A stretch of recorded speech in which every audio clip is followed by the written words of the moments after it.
Hi, and welcome to the Literary Lamppost podcast, where we analyse books and see what we can learn from them.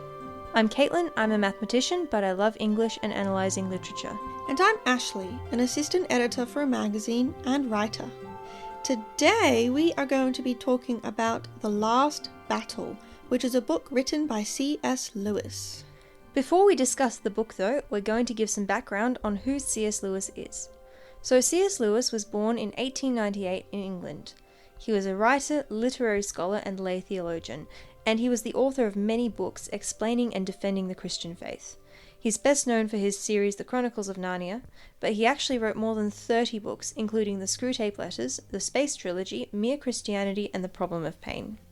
And one thing we think is really cool is that he was a close friend of J.R.R. Tolkien, the author of the well-known Lord of the Rings series, and they were part of a writing club along with some other people called the Inklings. I've always thought that name is really cute. It's so cute.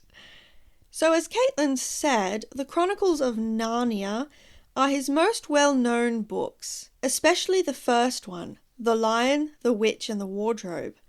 And while the Narnia series might seem like kids' books, because the main characters are often children, and they are following the fairy tale kind of fantasy genre, that doesn't mean that as adults we can't take some really important lessons from them.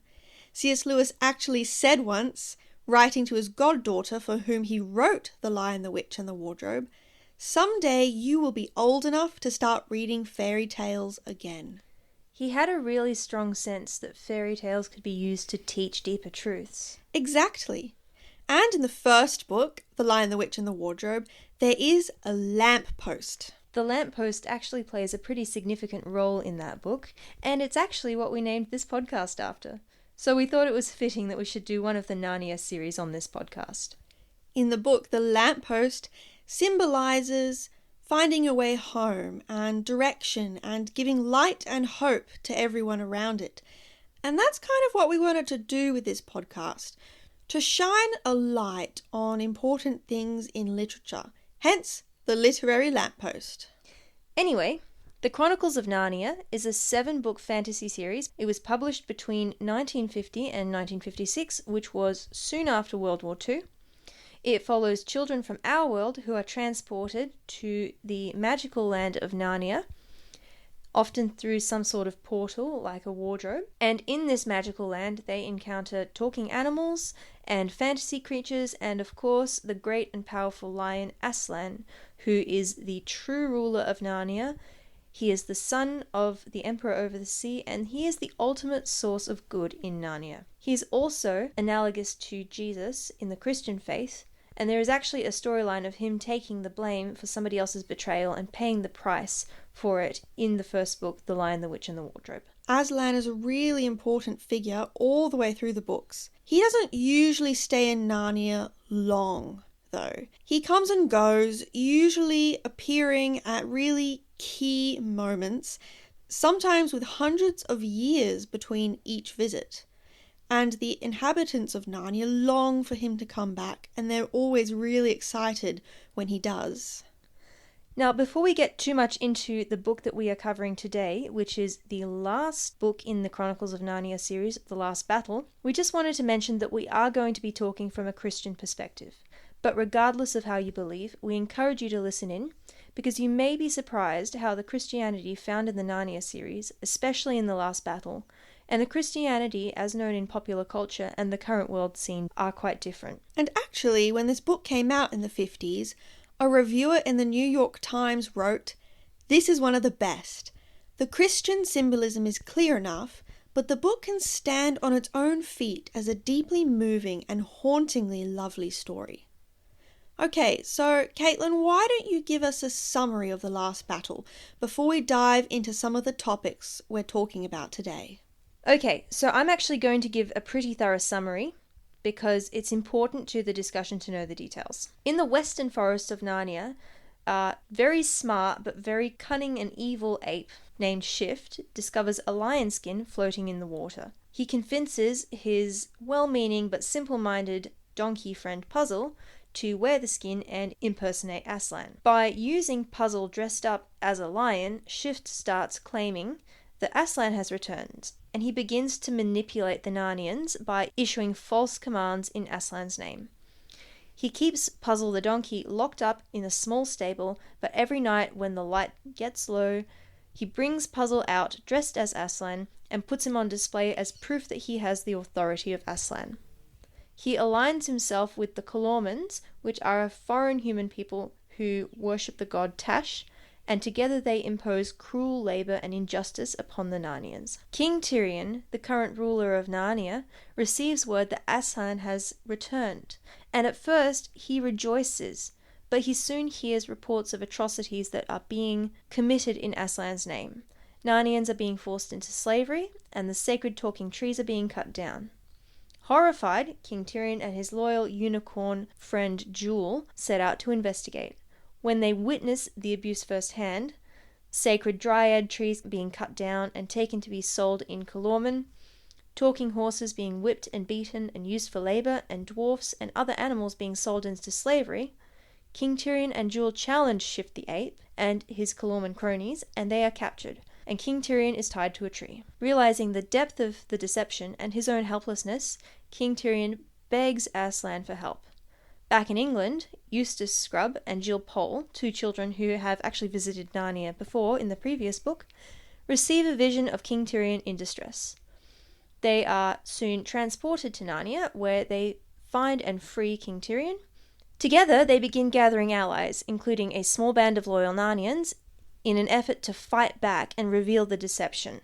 They're able to capture Puzzle, the donkey in the lion's skin, and they plan to reveal him to the Narnians to expose the deception. However, by this point, most Narnians are disillusioned, and Shift is able to make the lie even bigger. The lies have been so deeply ingrained that they no longer know what to believe. Some, like the dwarves, refuse to take a side at all and insist on believing their own untrue version of events, while others choose to follow the Calormans out of fear. Shift convinces the Narnians that Aslan and Tash, the god of the neighbouring Calormans, who's really evil, who takes human sacrifices and such, are actually one and the same, and they start calling this amalgamation Tashlan. Shift and his cronies threaten the Narnians with being thrown into the stable, claiming it is the dwelling place of Tashlan. What Shift doesn't realise is that Tash has actually come and is inside the stable, devouring those that are thrown inside. Finally, the last battle for Narnia breaks out between Tirian's small group and the Calormans. Although the Narnians fight really bravely, they are completely outnumbered, and one by one Tirian's allies fall, and even he himself is eventually captured and thrown into the stable. Expecting darkness and doom, Tirian instead finds himself in a vast and beautiful land. He is reunited with Eustace and Jill, the children from our world, Jewel the unicorn, and the other talking beasts that have remained loyal to Aslan. It becomes very clear that this place is not actually a prison, but really Aslan's country, a realm that's beyond Narnia. They also find the dwarfs who, given they have chosen to believe their own version of events, are convinced they are still in the damp and dark stable. Shift meets his end when the real Tash shows up and takes him away. Aslan appears in his true form and separates the faithful from the unbelievers. The faithful Narnians enter Aslan's country while the others vanish into darkness. It's quite the story, hey? And that's not entirely the end. You'll probably have to go and read the book if you want to find out exactly how it finishes. It's actually quite a complex story given that it's a children's book, which is why I think that as adults we can really enjoy analysing it. There are some pretty interesting character dynamics in it, which I think that we can learn from. So let's start off by talking about Shift the ape. He has this really interesting relationship with Puzzle, the donkey. The book says they both said they were friends, but from the way things went on, you might have thought Puzzle was more like Shift's servant than his friend, because he did all the work. Shift presents himself as being a lot more intelligent than Puzzle, and lets Puzzle know it constantly, even telling him things like, thinking isn't your strong suit, and Puzzle, why don't you let me do your thinking for you? When they find the lion's skin in the water, Shift manipulates Puzzle into going and getting it, even though Puzzle's quite scared to do so, because Shift claims he has a weak chest and it's unkind of Puzzle to make him go do it. he preys on Puzzle's desire to be a kind and good individual. So Shift makes the lion's skin into a coat that can fit Puzzle, and then suggests Puzzle pretend to be Aslan. Puzzle, of course, is outraged. He's like, we can't do this. I can't impersonate Aslan. Yeah, and when Puzzle provides logical arguments as to why he shouldn't dress up as Aslan, he gets beaten down by Shift and called stupid. So Puzzle goes along with Shift, because Shift says that by impersonating Aslan, they can, and I quote, set things right in Narnia and make Narnia a country worth living in, where there will be bananas and oranges for all, which are things that really only Shift wants. Shift even goes so far as to say that Aslan must have sent them the lion skin because he wanted them to do this. It's actually that last argument where Shift claims that this is what Aslan wants that makes Puzzle agree. And that's actually a recurring theme that pops up throughout the book. Yeah, he really abuses the name of Aslan to get what he wants. For example, once he's taken power, he says to the squirrels who have been supplying him with nuts, Aslan wants more nuts. And then, of course, the poor squirrels have to go and find more nuts because Aslan wants them and they can't say no to Aslan, but really it's Shift that is eating the nuts, not Aslan. It really seems like using Puzzle as Aslan is the key to Shift and the Calormans, remember the Calormans were the neighbouring country, being able to take over a lot of Narnia because he's able to get away with things by attaching Aslan's name to them. And the Narnians, wanting to do what Aslan wants them to do, go along with it. When the sacred trees are being cut down, the river rat who is steering them down the river says, it's Aslan's orders. Same when the talking horse is dragging the trees and being whipped for not going fast enough, something which is horrifying in Narnia. The horse just tells King Tyrion, it was Aslan's orders. The Narnians love Aslan. They've grown up hearing stories about him and they're eager to do what he wants. Yeah, without this, I really don't think Shift could have cemented that control over them in the way that he did. When Tyrion is taken away and tied up, the Narnians who know and love him as their king come to him and bring him food and water, and they actually say, if it were only Shift the ape and the Calormans who are against you, we would have fought until we were cut into pieces before we'd let them tie you up. We would indeed, but we can't go against Aslan. I do think that it's quite remarkable that without that religious aspect, Shift would likely have less control over the Narnians. By using the Narnians' belief system, Shift becomes an almost unstoppable force.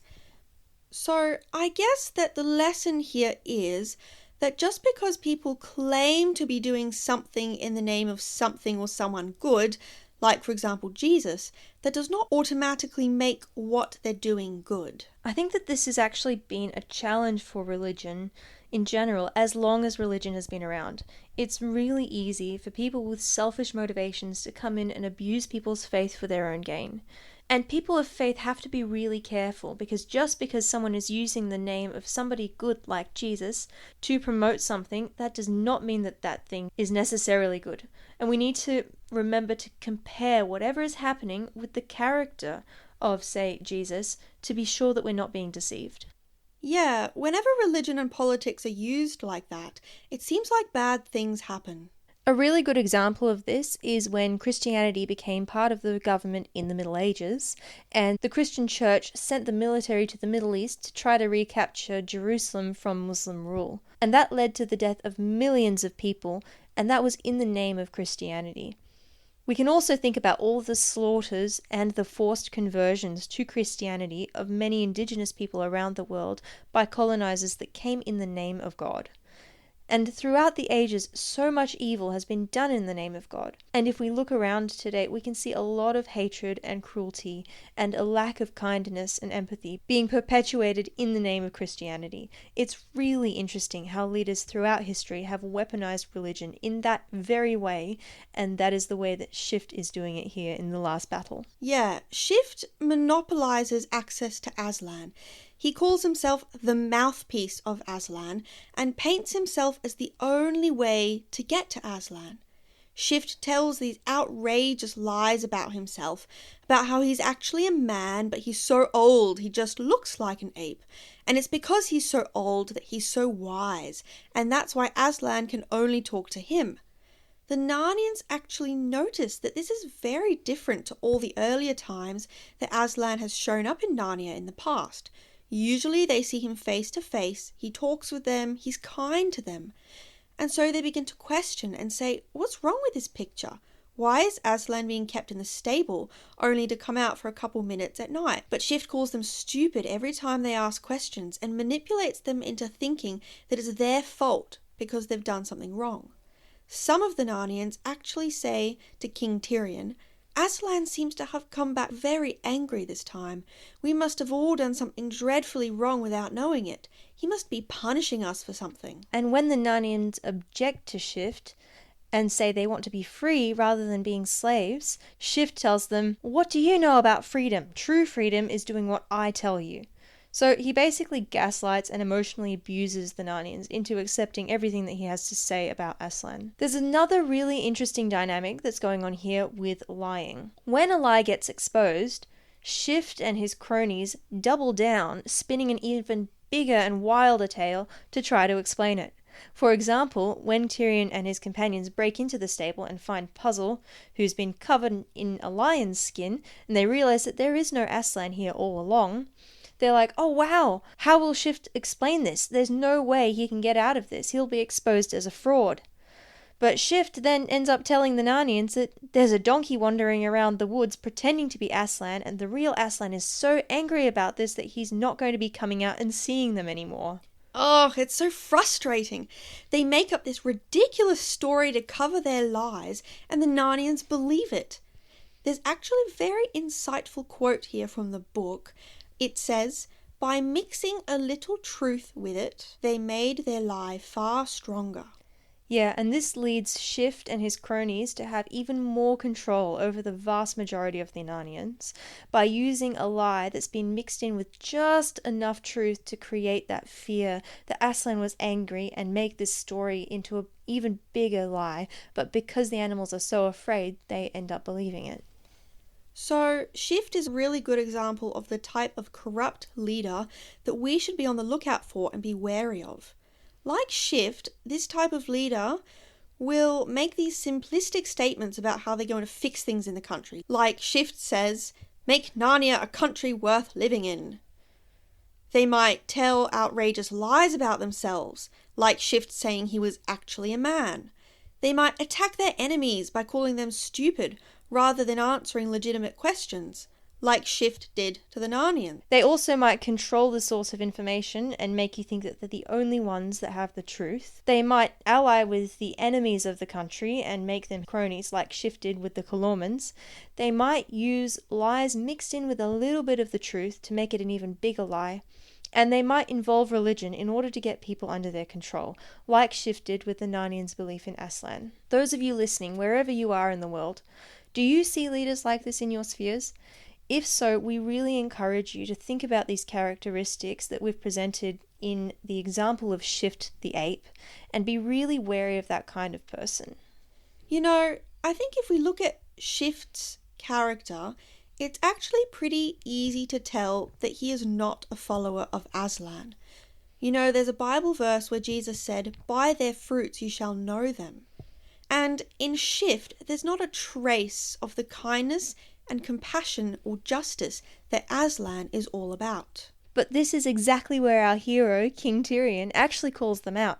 Remember that Shift claimed that the evil Calorman god Tash and the good lion Aslan were the same, and they called it Tashlan? Well, the book says, but now, as Tirian looked round on the miserable faces of the Narnians and saw how they would all believe that Aslan and Tash were one and the same, he could bear it no longer. Ape, he cried with a great voice, you lie damnably, you lie like a Calorman, you lie like an ape. He meant to go on and ask how the terrible god Tash, who fed on the blood of his people, could possibly be the same as the good lion by whose blood all Narnia was saved. If he had been allowed to speak, the rule of Shift might have ended that day. The beasts might have seen the truth and thrown Shift out. But before he could say another word, 2 Calormens struck him in the mouth with all their force, and a third from behind kicked his feet from under him. And they end up taking him away and tying him to a tree so he can't speak anymore. It's very interesting that this whole belief system that's been constructed by Shift and the Calormens actually doesn't stand up to criticism. It doesn't stand up to the picture of Aslan that has been presented, that the Narnians and Tyrion have learned to love their whole life. It just doesn't line up with their picture of Aslan. And because Tyrion is questioning this, he's able to see it. And that's why Shift has to silence anyone who asks questions. That's why Shift calls the Narnians who try to question him stupid and insults their intelligence. See, at the beginning of the book, when the news of Aslan is first brought to King Tyrion, the king rejoices and he's so happy and he's reflecting that it's amazing that Aslan has returned. But then, when he sees what's actually going on, he starts to question who would do this. Would this actually be Aslan? Yeah, he sees all of this evil. The trees being cut down, the talking horses are being used for labor and being whipped. Shift is taking advantage of the poor squirrels who had given him all the nuts they have saved for the winter, and the dwarves are being sold into slavery. All of these unimaginable crimes in Narnia, and time again, when he asks the Narnians why they are not pushing back against this, they say, "Oh, it's Aslan's orders." But Tyrion compares his understanding of Aslan with the things that are being done in Aslan's name, and he's finding a mismatch there. And when he starts asking questions of the situation with Shift, he actually does find problems. A big problem for him is that in the stories, Aslan has always appeared directly to people, but here he's hidden away in a stable and there's a monkey in charge, and he's like, what's going on? When he's tied up to the tree, in the distance, he sees Puzzle, the donkey in a lion skin, being trotted out as Aslan to all the Narnians, and he sees them all crying out to Aslan, asking him to speak to them and comfort them and not be angry anymore. The book says, Tyrion had never seen the great lion. He had never seen a common lion. He couldn't be sure that what he saw was not the real Aslan. He had not expected Aslan to look like that stiff thing which stood and said nothing. But how could he be sure? For a moment, horrible thoughts went through his mind.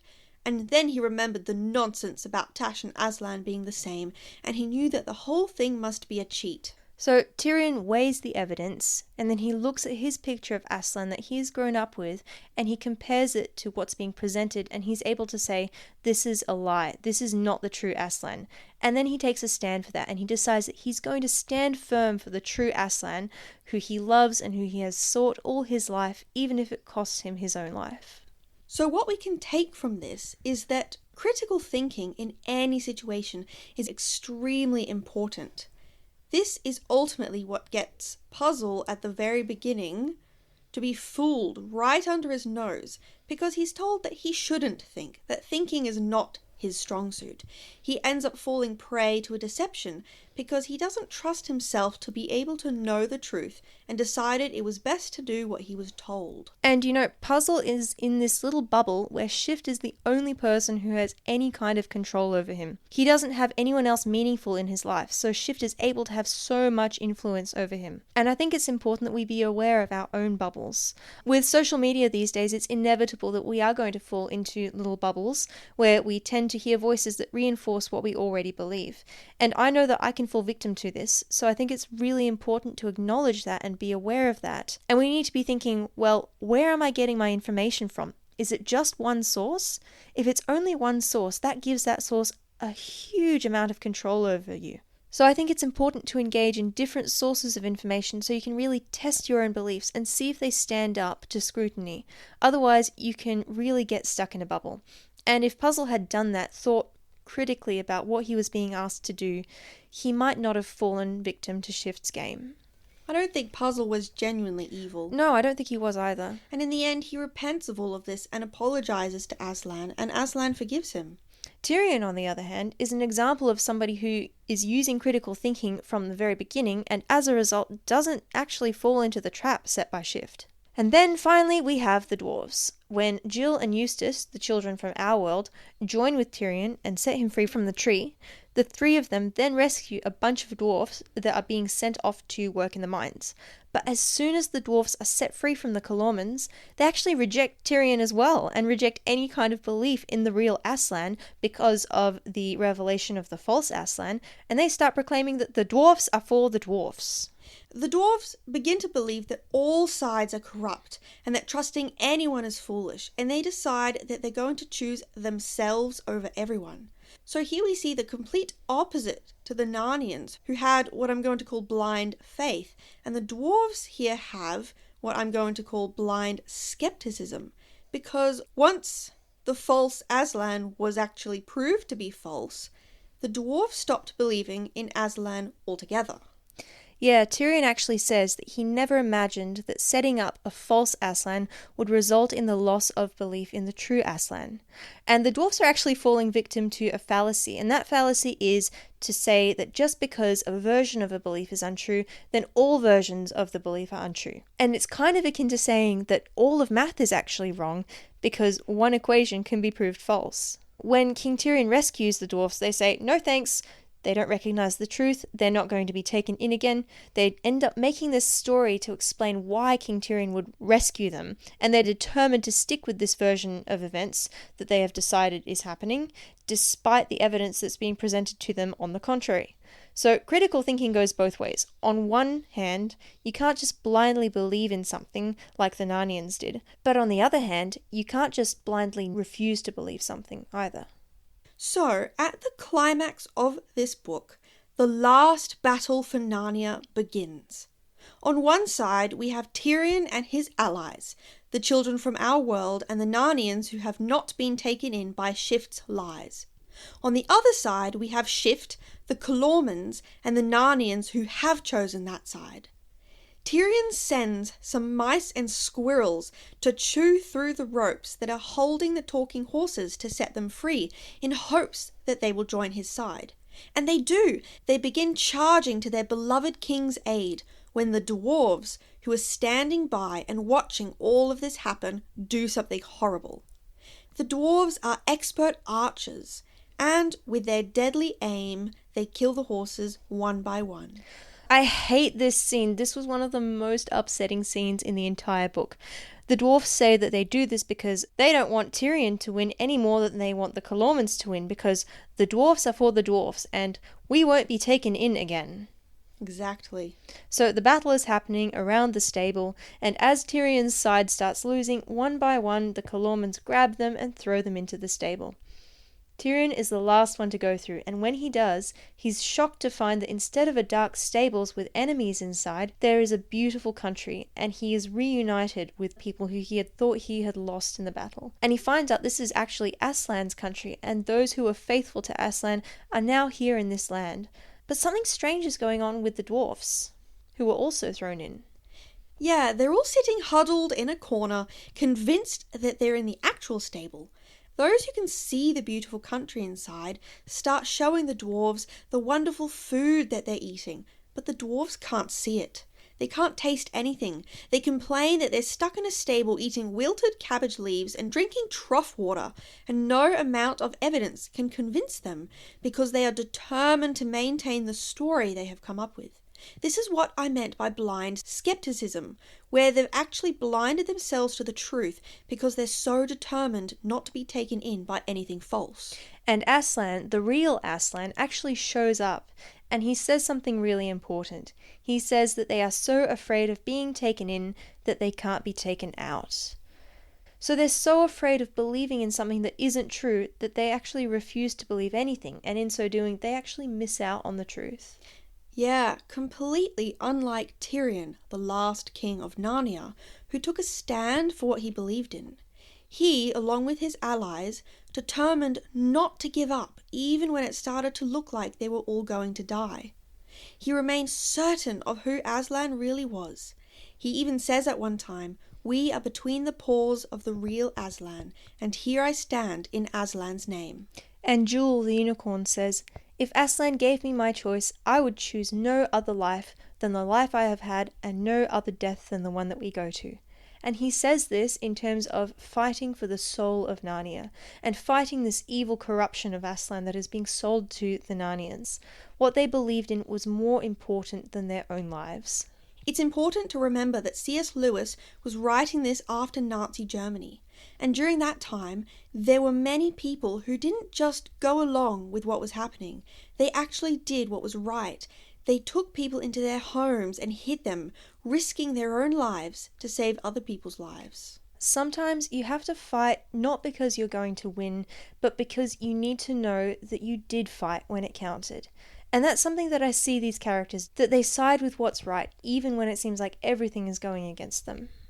And even though they knew they were going to lose by the end, because of their trust in the true Aslan, they had hope and a reason to keep fighting. We've talked about fighting for what's right and being willing to stand up for what is right no matter what. But I think it's also important to recognize the importance of having hope and realizing that joy in the end is possible. Because all these characters who chose to fight for what was good in the end found a place of joy. And fighting to the end was their way of saying that they were not going to give up hope. And I think that is important for our own lives, when we see things happen that make us lose hope, when we feel like things are falling apart and there's no way out. If we continue to fight for those who are downtrodden and don't have a voice, to fight for justice and love and mercy and empathy, if we continue to fight for the true Aslan, for truth, then we can have hope for the future that things will be better, if not for us, then maybe for our children. And I know that Christians have this whole idea that the world has to get worse for the world to end, but humans cannot predict the end, and should not themselves try to usher in this apocalypse, if you will. I don't want my children to suffer because of the world my generation has created. And that's actually not the job of Christians, to usher in the end times, so to speak. The job of Christians is to do justly and love mercy and walk humbly with God. And sometimes I think we actually need to create a vision for a better world in order to have something to fight for and work towards. And that's why it's important to create that hope for ourselves and then act to make it a reality. We can't work towards a better future if we don't actually believe that that better future is possible. So we need that hope. There's a quote from the musical Hamilton that I really like. Hamilton himself says, "Legacy. What is legacy? It's planting seeds in a garden you never see grow." So King Tyrion, Jill and Eustace fight for what is right without the knowledge that it's going to be okay, because that was the right thing to do. And that's something that we can take into our own lives. Don't lose hope. We need hope to work towards a better future. And on that note, thank you so much for joining us for this episode of The Literary Lamppost. We hope that you will join us next time as we discuss Elantris by Brandon Sanderson. Make sure to follow us on Instagram and TikTok at The Literary Lamppost, as well as subscribing on Spotify or Apple Podcasts or YouTube or your preferred podcast platform to make sure that you don't miss any of our new episodes. Thanks for listening and see you next time. This podcast includes brief excerpts from literary works for the purpose of commentary, criticism, and analysis, which we believe constitutes fair use under copyright law. Our theme music was created by Joshua Ibbott at Doppler's Music for exclusive use by the Literary Lamppost podcast.